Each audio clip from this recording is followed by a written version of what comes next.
Alors la deuxième méthode passe par les intuits DSN, il faut savoir le dire. Les intuits DSN. Donc l'ensemble des intuits DSN, on va faire une petite présentation à la fin de cette formation sur ce qui est intéressant, un peu moins intéressant. C'est des nouvelles fonctionnalités qui sont vraiment liées à la DSN et qui ont été intégrées très récemment par Sedge. Et comme dit, en fonction de votre licence, vous n'aurez pas forcément accès à toutes les étapes. Notamment, je crois que l'étape 4 qu'on va voir aujourd'hui n'est pas disponible pour tout le monde. Donc je vais sur l'étape 4, contrôle métier, ici.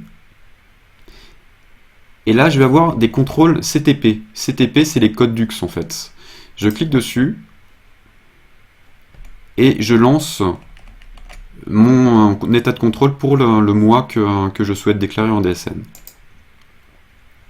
Je fais un aperçu avant impression.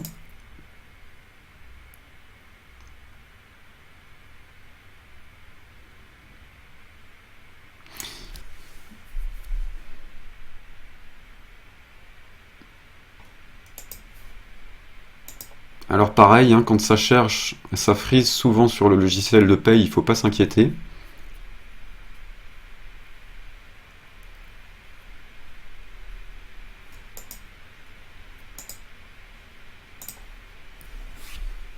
Et voilà.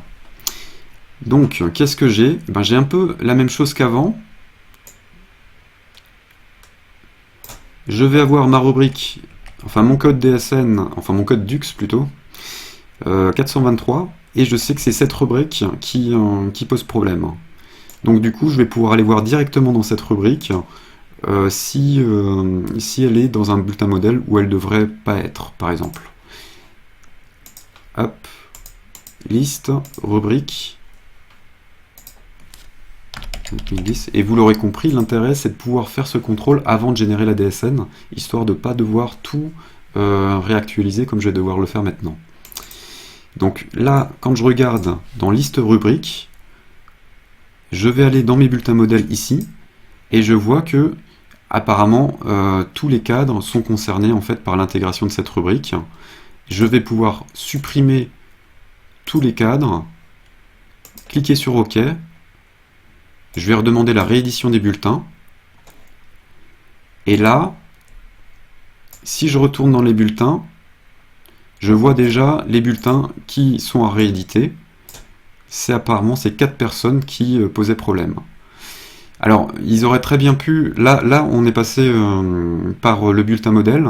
Ça peut être un peu plus compliqué si il y a des personnes où on a rajouté la rubrique manuellement dans le bulletin. Et dans ce cas-là, vous pouvez toujours sortir un état résumé de cotisation détaillé, comme on va le voir après. Comme on va le voir tout de suite d'ailleurs.